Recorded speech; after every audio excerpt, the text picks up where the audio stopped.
to the Environmental Leadership Chronicles, a podcast brought to you by the California Association of Environmental Professionals. In this episode, I'm joined by co-host Corinne Lytle Bonine, and we feature Jenny Vick, who is the West Coast Offshore Wind Lead for HDR. As an established environmental consultant, Jenny has over 18 years of environmental and project management experience preparing CEQA and NEPA documents for a wide range of marine and coastal projects, including renewable energy, substations, transmission, and ports. Jenny discusses the exciting opportunities and challenges in developing offshore wind in the Pacific Ocean and keeping on the cutting edge of this rapidly evolving industry. She earned a bachelor's degree in biological sciences from the University of California, Santa Barbara, and a master's degree in marine biology from James Cook University in Australia. Join us as we learn about Jenny's approach to mentorship and carving your professional pathway. Thanks for listening. We hope you enjoy. Hi, I'm Jessa, and my pronouns are she, hers. Hi, I'm Corinne, and my pronouns are she, her. And today we have guest Jenny Vick with HDR. Welcome to the podcast, Jenny. Thank you. Jenny is the West Coast Offshore Wind Lead and Senior Environmental Project Manager with HDR. So welcome so much. We're excited to have you. Thank you. Excited to be here. Okay, so first things first, how are you connected to AEP?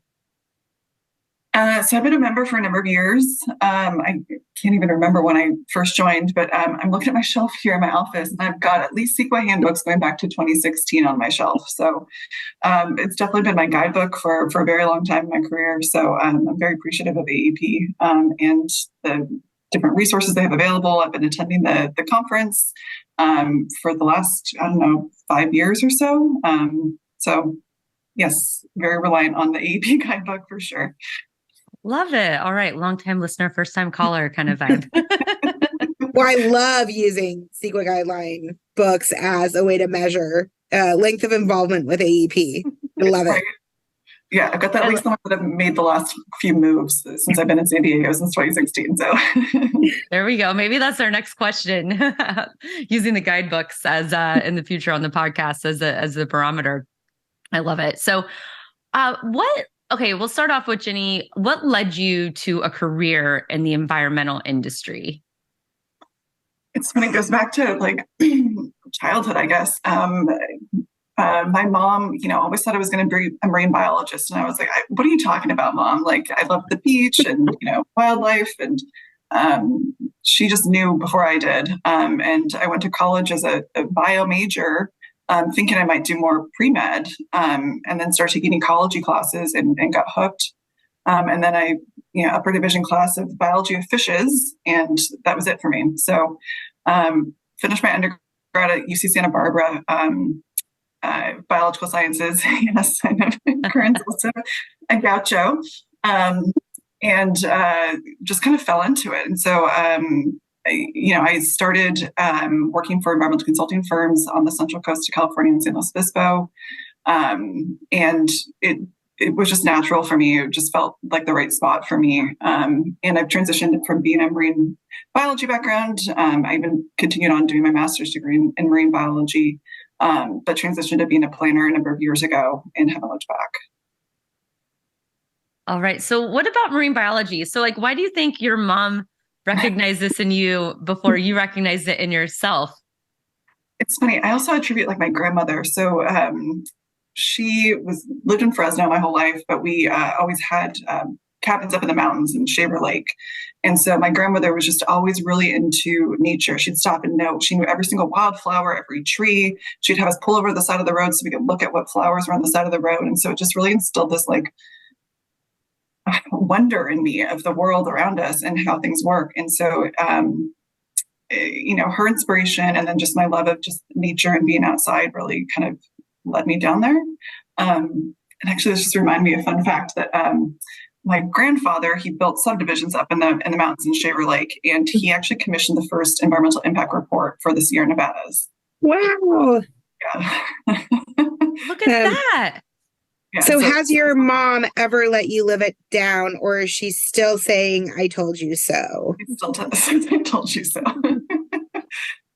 Yeah, she not just mine. For math and science in high school. She saw that as well. And she was one that really encouraged me to apply. It was a bio major in college. So yeah, Thanks, Mom.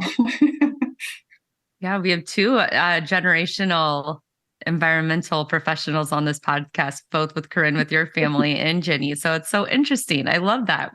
That's a great fun fact. Yeah, and actually, that reminds me too. My grandfather's dad studied marine biology at, I think, Stanford. And I'm going to get this wrong, but I'm pretty sure it was like Stanford way back in the day. So yeah, there's this like history that I didn't even know about until I, was an adult. Yeah, that's interesting. Amazing. Yeah. I love this. I'm like, ooh, what a fun thread we could pull. But okay. I'm going to keep moving on a little bit because otherwise, there's a lot to talk about. And so, you said you switched from marine biology to environmental planning. So what was the catalyst for that jump? Like what in your mind and for where you wanted to go in the future, did you decide to transition more into the planning side of the business? I had a really great mentor that saw in me. I'll give her a shout out, Lara Rakowitz. She's at Ascent Environmental these days, but I was working as a biologist at an environmental consulting firm, and she really just saw that I had this aptitude for more, and she really encouraged me to take on more different roles within my job. And when at one point she was, we were talking about like, oh, should I transition to a different company? And she was like, you should look at environmental planner jobs. Like, that's what you're doing. And I was like, really? And she's like, yeah, writing CEQA sections and managing CEQA, like that, like you're a planner. I was like, oh, okay. It, just kind of fell into it, but it was an encouragement from people around me and seeing and that I had that aptitude to do more. And it really just lines up with what I like to do. I love solving puzzles, and that's what I love about, practicing CEQA and NEPA is every project's different, and there's so many different ways to solve a problem. And with constant case law, changing, there's always new rules to follow, and it's always interesting. It's never a dull moment. So we love mentors and talking about mentors on here. And with your mentor, like what was the relationship like with your mentor? Was it a formal relationship? Was it informal? Like, how did you find a mentor? Maybe it's a better question. Yeah, no, that's actually good. So even going back to like my first job fresh out of college, I luckily just found somebody that, it was this very small company, but she really, same thing, just like fostered my skill set and helped me grow. And so for me, because I worked at smaller firms at the beginning of my career, I didn't have formal mentorship. So I completely lucked out that I worked with amazing women that really helped build me up. But now that I'm at HDR, we have more formal programs. And so I'm very much like give it back. So I'm, very much looking back to the generation coming up and trying to help them because one, I'm also trying to do informal, mentorship like I had, but also trying to do more formal. And letting the young professionals at HDR know that we've got these resources as well, and making sure that they're aware that there's so much out there and they're at a great company that they should take advantage of that stuff. Because I didn't have that kind of formal, I didn't know about AEP when I first started. I didn't know about APA when I first started. So for me, it was more informal, but very valuable. Yeah, it seems like I think just to have someone who has experience and letting you know, like, this is actually what you're doing and this is what you could be doing, and putting a name to it, to what you're doing, instead of just like, oh, I'm a biologist, and kind of potentially siloing you in your career into that one lane. It's like expanding and exploring the possibilities, which led you, looking where you probably started to where you're doing now. And all the things along the way, and like, having someone like guide you and help, like you said, seeing in you what you may not see in yourself, and be able to explain the opportunities. I think it's just, what a gift. I know I completely lucked out in my career, and I'm very grateful for those people that have helped me and guide me. And so, I just want to keep doing the same. And so can you be a shameless plug for AEP's mentorship program? But we are, right now about halfway through our program cycle. which means that, not too long into the new year, we'll start soliciting signups for our next program cycle to have kind of formal programmed mentorship. But if you hear this and you're interested in joining a mentorship program now, we do have an at-will option. The details are all on our website under our mentorship specific page. And then that should also include my contact information in case anyone wants to hear more about the mentorship programs that AEP offers. Love it. Mentor, mentor, mentor. We are all about this. This is fitting together nicely. And can you tell us, you said at HDR, there's a mentorship program. Can you explain a little bit more about how the program works with your company? Sure. There's a couple different layers there. So this last year, I signed up to be a mentor within our women's networking group. So we have kind of formal networking groups within HDR. And so I got paired up with a couple women, and it's, I filled out a questionnaire of like my background, what I do in my career, and just kind of, they paired people up. And so I got paired up with like a woman in New Jersey with like a fisheries background. They kind of made those connections internally. And then I know within HDR, in different regions, they've also got kind of different programs in terms of like, you can formally apply for something, or you can informally, like when you start a new person joining, our San Diego office, they get teamed up with somebody just within our office just to help guide them through like the HDR process, how to fill out a timesheet, how to do an expense report, that kind of stuff. So there's different levels. I really liked, I was encouraged by one of our young professionals to sign up within the women's networking group. She's like, you'd be a great mentor, just somebody to chat with in the kitchen. We don't really work together, but we're in the office together. And she just really valued the just kind of insights I was giving her into her career from, very informally at the water cooler. So that was really, I don't know, it was inspiring just to have somebody come out to be like, you'd be a great mentor. I'm like, oh, well, thank you. What a good compliment. I love that.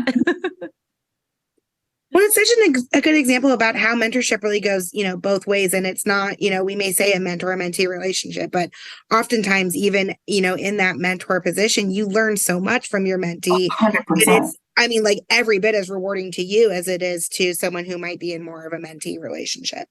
Oh, absolutely. It's a two-way street for sure. It's definitely not, I'm not looking backwards. It's definitely a two-way conversation. I learned so much from our young professionals.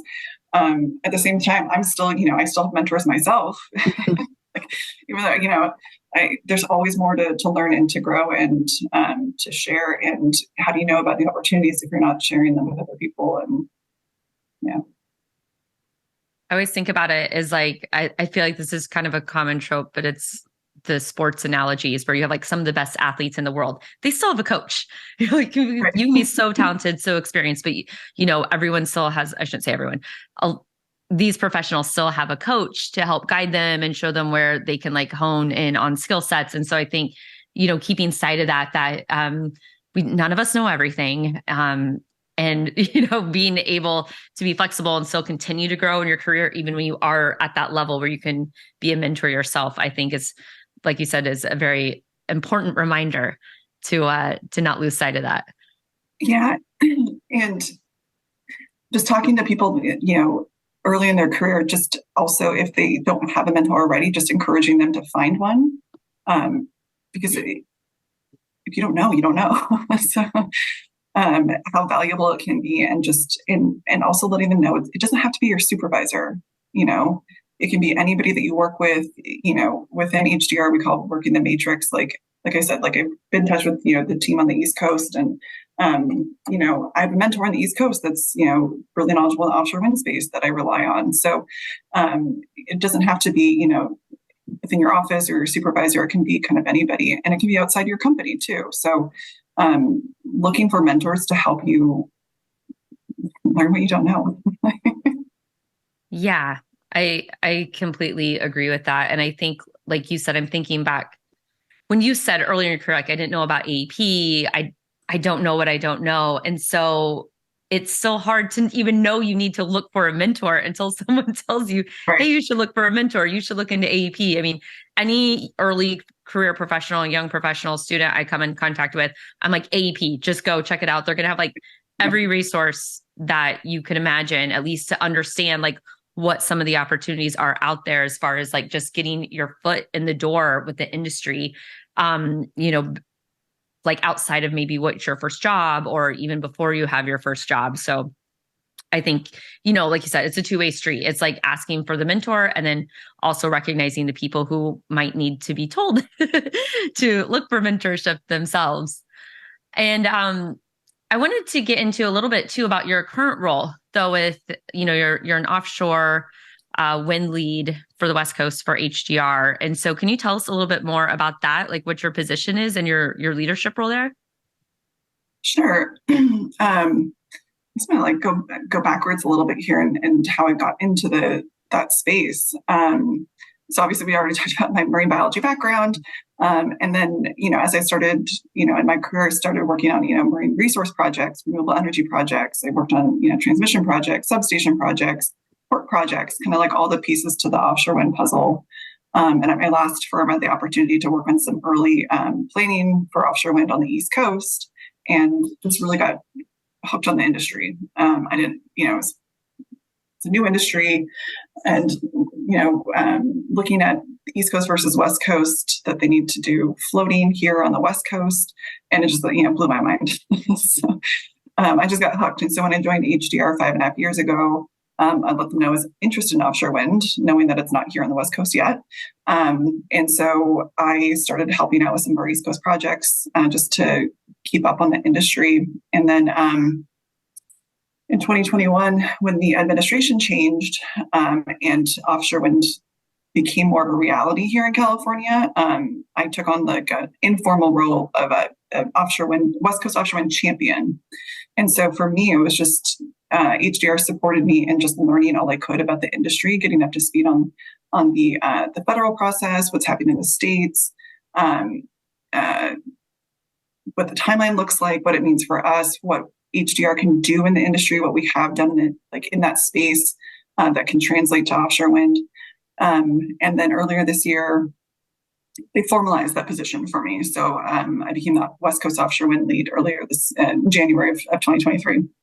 And so in that role, I still work on projects and still a project manager hat, but it's more of a business development role of just learning about the industry, connecting my team to the right people, building that team here on the West Coast, connecting them with the East Coast people that have been working on these projects. It's so much like I look at an example of like air quality. Air quality is a really complicated permitting process for offshore wind on the East Coast. And so I've had our California air quality staff talking to those people that have been working on those projects on the East Coast. So they're talking about the different challenges of like, oh, we have this problem on the East Coast. And it's like, well, in California, it's going to be a little bit different because, our CARB is a little bit more stringent than some other states. So just getting those experts talking to each other about the different challenges in different areas is part of my role as well. And then, yeah, I think listening to you talk about this, the offshore wind, it's like kind of, I don't know, it seems like a pioneering type field or industry where I think about, the gold rush or something like that back in like, the 1800s in California. And it's this new, it seems like exciting and new and dynamic. And like you said earlier, you like figuring out complicated problems. And this sounds like a complicated. It is. And that's what's making me so passionate about the industry. It's the new frontier, exactly. Yeah. It's the next renewable energy frontier.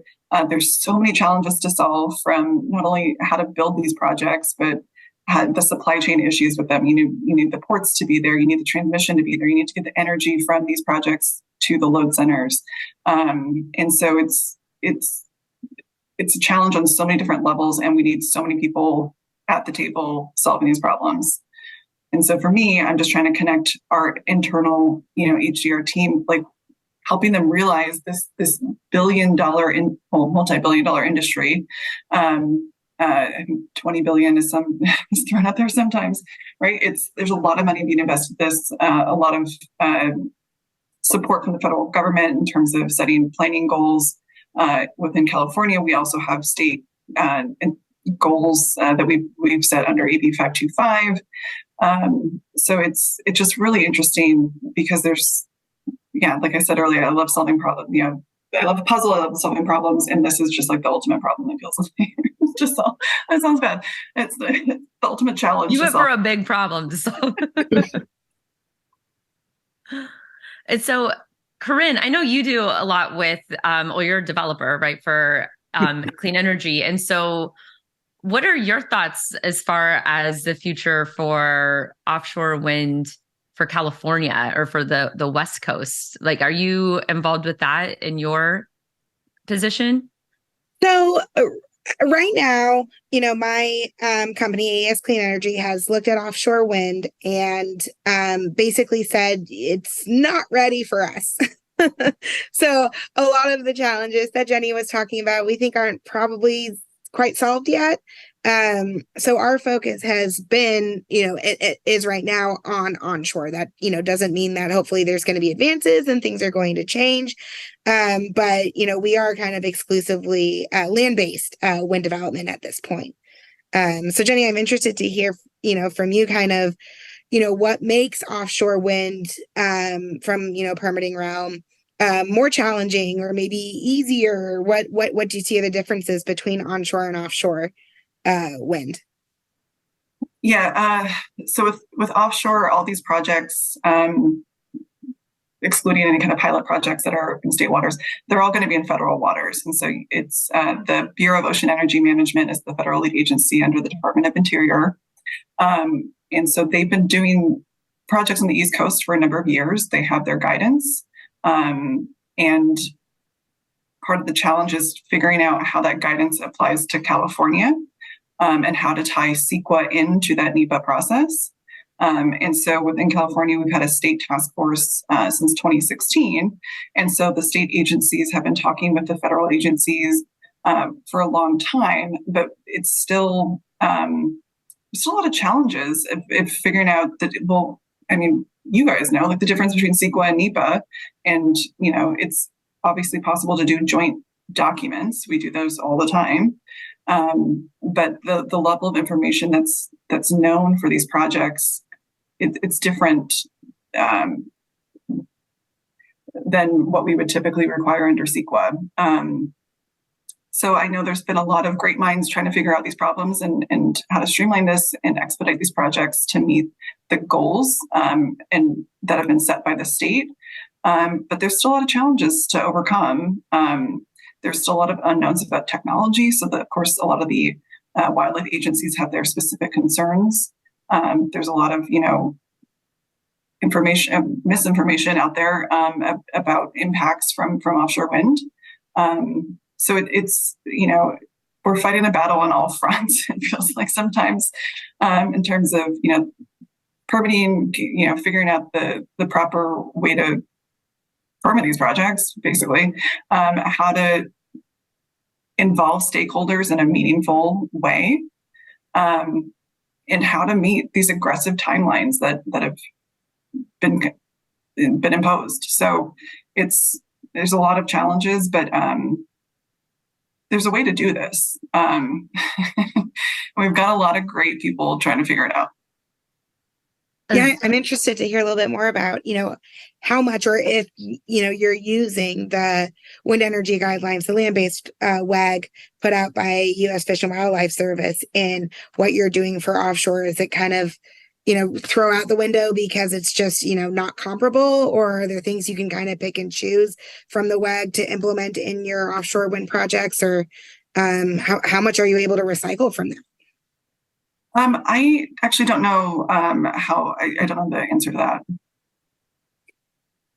So I'm thinking about this too. It's like this problem.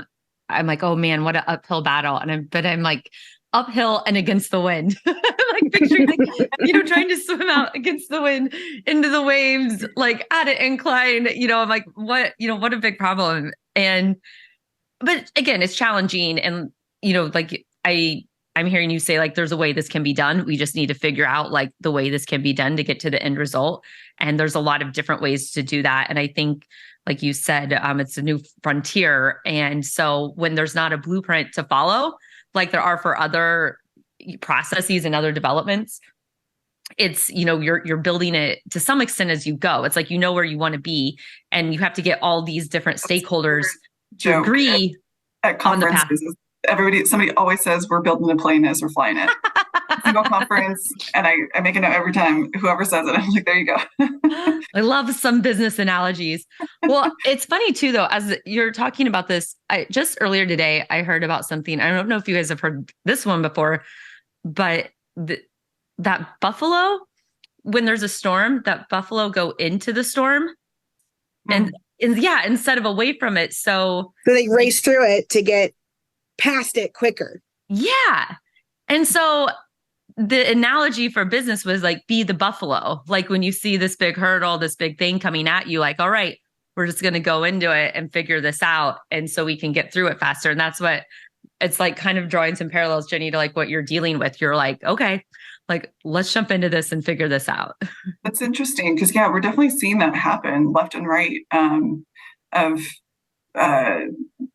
all fronts, actually. I mean, I'm like my mind's racing here. I'm like, oh yeah, just watching some developers just like jump right in, like, let's figure this out as we're doing it, to even people, right? Like I'm watching people transition from being a onshore expert to working in this space, and it translates, but it's it's a new industry to learn. But yeah, let's just go ahead and head on. Well, it's such an interesting amalgamation of kind of, unique aspects of projects where you have, the fact that it's underwater in portions. You have here in California, you're going to go through the coastal zone, going to have to deal with coastal commission and their, CEQA process. You're, going to almost certainly trigger state lands beyond, that side of the mean high tide line. And then, on top of that, you take wind development, which is unique on its own in that it's like a 3D spinning, object that we're trying to analyze the impacts of and combine that and everything. So it's kind of like, it's taken some of the more, unique, challenging aspects of permitting any type of project and just put it all in one. So it's, really fascinating to see. And then on top of it all, like you said, Jenny, we're in federal waters. You're dealing with, federal land leases. And what does that mean? And it's been such a, roller coaster of a ride looking at, how the auctions went in, selling off those leases and what, changes are happening now that people are like, okay, we actually have to build this thing. Looks like we're going to need to change the cost of what we estimated. And it's really thrilling to kind of, for me, be a spectator of, with just a little bit of background knowledge because of, what I do for my job. But interested to hear more from you about kind of what's been the coolest thing you've learned, or what was your like aha moment with, how to really get this done, or at least sink your teeth into it. Yeah, it's interesting. So obviously the East Coast is ahead of us because they've been able to do pile driven wind turbines. And so they're building the first two like commercial scale like offshore wind farms right now. It's really exciting. So for so long we've been able to say like, oh, there's just two pilot projects in place right now, and now there's actually like we're doing it. But so it has been interesting watching the process evolve. And to your point about like the leases, watching the lease auction here in California and looking at the proposed sale notice that they put out for public comment first, and the feedback they got from state and stakeholders, and the changes that they added in there to the final sale notice, and even watching how California changed even in a couple of years from like the New York bite, and they added in different, the additional community benefit agreements and communication plans and extra requirements in there. It's been interesting to watch that evolve. And it's really is just lessons learned, like just put into words. So it's still not perfect. We're still working through it. There's more challenges to come. And the BOEM process is evolving. I mean, we watched them change in Oregon. They put draft wind energy areas out, which they hadn't done before. So it's definitely evolving, but it's really cool to see that we're actually building things now. And one of my colleagues on the East Coast got to go on tour one of the farms recently that's in development. And so just, New York is now getting power from offshore wind, and it's a really exciting time. But yeah, there's been challenges with the industry, but that's it's growing pains for any industry. And obviously there's a pandemic and supply chain issues in there that can't anticipate. So Force majeure. And when you're like, so what you were saying, you know, like a lot of this is driven by meeting clean energy goals that federal and state is, you know, part of the catalyst, I guess, or the motivation for offshore wind is like, okay, we have all these really ambitious goals. How are we going to meet them?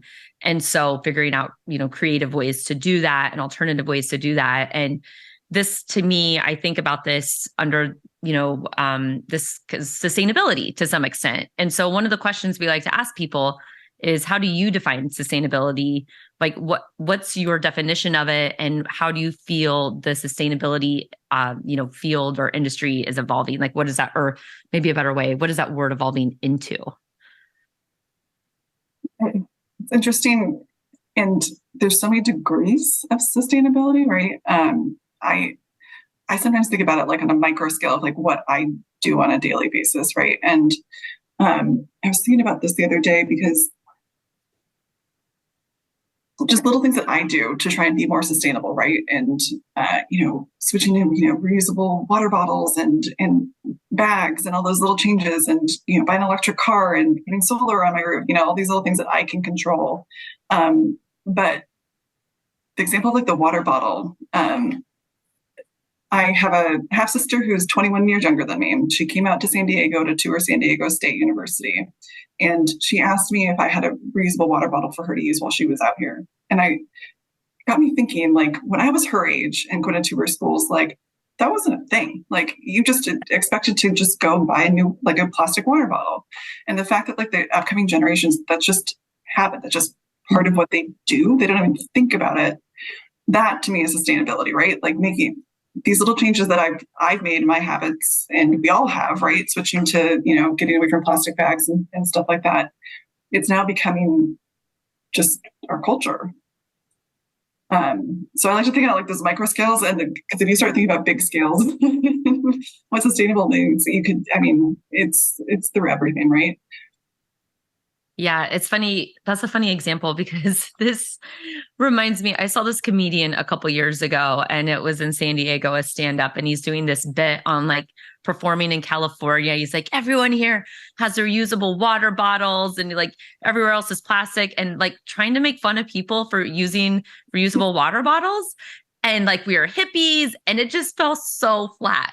I remember being like, I like comedy. I can laugh at that. I'm like, this isn't funny. I'm just like, there's nothing fun. Like, it was funny to me that his joke was so unfunny to the audience, because it's like, yeah, no, this isn't like, stop making fun of people for using reusable water bottles. That joke anywhere, because like now, you know, every airport has, you know, water to fill up. Like that's just part of, and now there's like lines. Like, I don't know about you, but like the last couple places I've flown, like there's been a line to fill up your water bottle at the airport. So yeah, I think it's a great observation, and so optimistic for the future. That is just like you said, it's just a habit. It's just what people do. Yeah. That's great. And kind of along these lines, and I feel like I'll know your answer for this, but what would your dream be for the environmental profession? Like, you've had a lot of experience as a marine biologist, being a planner. Now you're digging into this, you know, new frontier of West Coast offshore wind. And so with all the experience you have in professionally, and, you know, as a mentor and in these industry groups, business development, all these things, like, what would your dream be for the environmental profession? That's a good question. There's a lot of different answers I could have for this. Ultimately, like sometimes, I don't know, Corinne, if you feel this too, but like sometimes there's regulations just bog us down, and the regulations are there for a reason. I mean, you know, somebody did something that caused a new law, right? Like, but sometimes it just feels like you just want to cut through the red tape just to make things happen. And I'm not saying I'm not advocating just to cut through regulations by any means, but on the topic of sustainability, like finding a way to permit projects in a more sustainable way, in terms of, we spend so much time on projects sometimes, And sometimes it can take 10 years to get through a permitting process just to build something that might be really useful, that is going to change lives. So I don't have a solution. I'm just saying, like, this is a general observation of we can do better. Yeah. And this is your dream, right? It's not, you don't have to solve this problem today, No, at least on this podcast. I'm just saying, I think there's ways to do it better and more efficiently. But no, we need these regulations for a reason. And I'm not saying like, oh, absolutely. When I think dialing back some of these things, it makes me really nervous. But I think just in general, like there's ways we can do things better. Well, there needs to be some flexibility too when, it is red tape or regulations that are getting in the way of things that, at a state and federal level has been determined to be really important. And, I think that's renewable energy. I think that's affordable housing. And I think that there are a million different ways where we can do it better. And especially if we target, the type of growth that we need in, again, especially renewable energy and affordable housing. I think that we do have tools at our disposal, or there's probably some quick legislative fixes that we can do to get a little closer to that, better picture you see, Jenny. I totally agree with you. Yeah, that's actually a really good example. So like I've actually done quite a few affordable housing projects, and they are like, I actually get them done. Like they don't drag on for 10 years. Those are some of like the projects that I just check off because there's a more streamlined process. And so that's a really great example of how we can do better.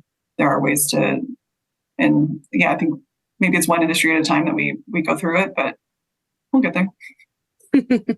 Yeah, I can understand where you're coming from, even as a not someone who is deeply involved in permitting. So can you tell us a little bit, I'm switching topics over to your work. I know you do a lot of work, like volunteer work. So like Women in Transportation is, I know, an organization that you're involved with. And I know, you mentioned you do some, participate in AEP as well, but do you want to tell us about a little bit of the work you do with these organizations? Sure. Yeah. I've been a member of WTS since I joined HDR. So, I'd only worked at environmental consulting firms before and hadn't worked on transportation projects. When I joined HDR, I was introduced to WTS. And my first event was actually their annual awards dinner. And I was really inspired by all these young women getting up on stage and accepting their scholarship award. And so a couple months later, it was a volunteer open house. And so I attended that and I signed up to join the scholarship committee. And so I was a volunteer for a couple of years, and then I took over as co-chair 3 years ago. And so I've been the scholarship committee co-chair for the last 3 years. I have to hand over the reins at the end of this year, but I'm going to maintain a seat on the board. But it's just been really, really rewarding. My particular role on WTS, and we'll talk about the organization as a whole, but on the scholarship committee, I get to, we put up the application every year. We get the scholarship applications in, we select the jury panel. I sit there while they debate who should get how much money, and and we put on fundraisers to raise money for these scholarships. And then the highlight of the year is always at the annual awards dinner when I get to get on stage and hand these women their awards and hear their speeches. And I'm always blown away. They're so inspirational. A lot of them really funny. A couple got a really good laughs this year. But so for me, just giving back in that way has just been really, just valuable to me in so many different ways. The organization as a whole has been an amazing organization to be a part of.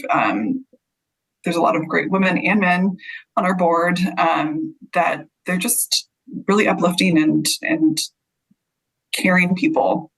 And so there's all kinds of events throughout the year for like career development. They try and organize events from, early career through, senior leadership folks of ways to continue developing skill sets. Next year, I'm going to be the membership committee co-chair, so I get to organize that volunteer open house. So I get to help guide more people into the organization.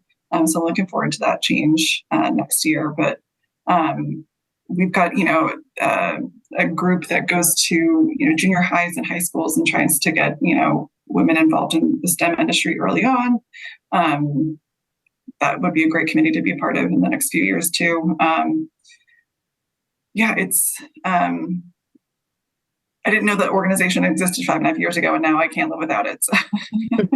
Yeah, I love that. I think, it's all about finding your people and ways to get involved. And I think, like whether it's ADP, WTS, I mean, there's so many out there. And I think that's another thing too, right? It's like, in addition to mentorship, finding a mentor, it's like finding your community as well, of like people, depending on what interest you have and what, where you're at, where you're based. But there's a lot of different communities, and you can be part of multiple ones too. So obviously, but it's just like, I think, you can tell like when you're speaking about it, like the passion and like the joy it brings to you just in the way you speak of it. Like there's a little, in your words that it carries through. And like, so it's great to hear that. Like, and I think that's such an important part too, for people besides like people, like you said, like senior leaders and senior experienced people, like if you're not already participating in an organization, to make sure like you give back through organizations as well, because there's so many opportunities to connect with people that other people are organizing, coordinating. You can like, show up and volunteer and give your time and expertise through that way too. So I love that you do that through the scholarship committee, and what a fun thing to be able to give people scholarships. I love that. Yeah. You get money. Yeah. That's awesome. Well, we're about towards our time to wrap up, but I want to see if there's anything else before we get into our wrap up rapid five.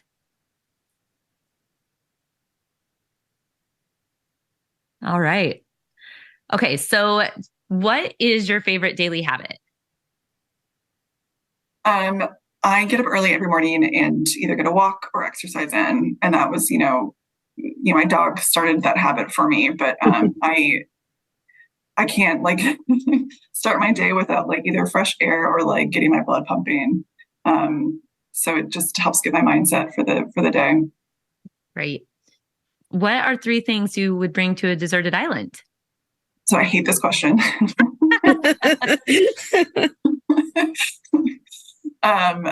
I hate these kind of questions. I don't know. Like I could go in so many different directions. It's like, okay, fantasy thing of like, okay, like a Kindle that's solar powered that has all the books in the world, right?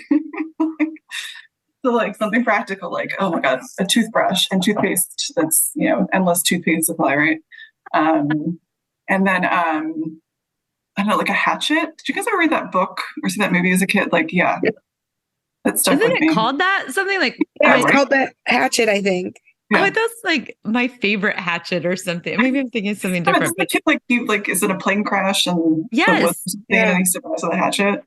Yeah, I feel like that would be valuable tool. And on my Kindle that has all the books in the world, there's survival guides, so that would help me. I love it.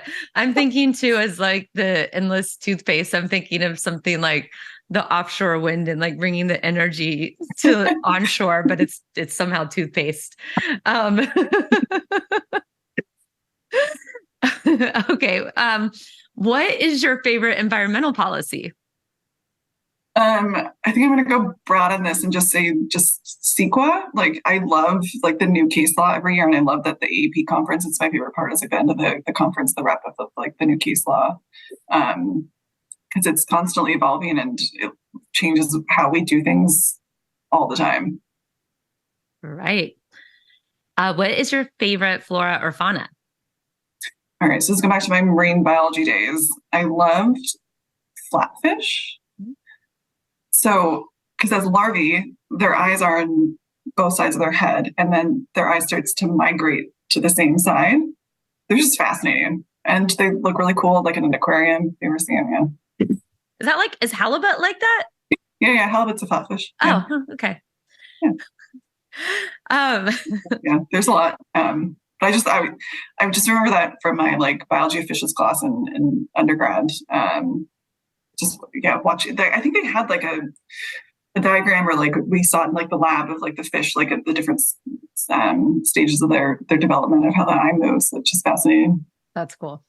So Jenny, my husband was a biology major at UC Santa Barbara also, and he still to this day talks about his biology of fishes class. Yeah, Bob Warner. I wonder if, it's what an impactful there's a lab and course. everything. I still have the book, the Keen guide. Oh, actually, it's right there. It's my office. I actually used it a lot in my early career. I did a lot of field work the first couple of years of my career, but good plug. All right. And finish this thought.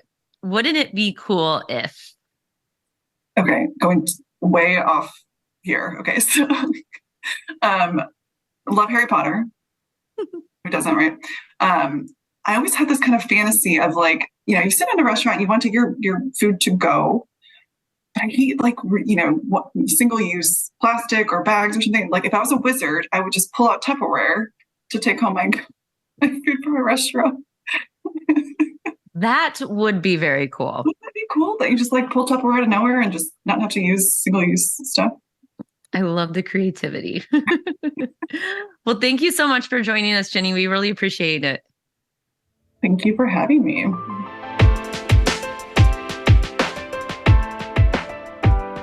Thanks for listening. If you enjoyed this episode, please subscribe to be updated when new episodes are released and leave us a review to let us know what you think. It also really helps us to share the podcast with others who may enjoy learning about the environmental industry. If you want to submit a shout out or any feedback, please send an email or voice memo to podcast@califaep.org. The email again is podcast with an S, podcast@califaep.org.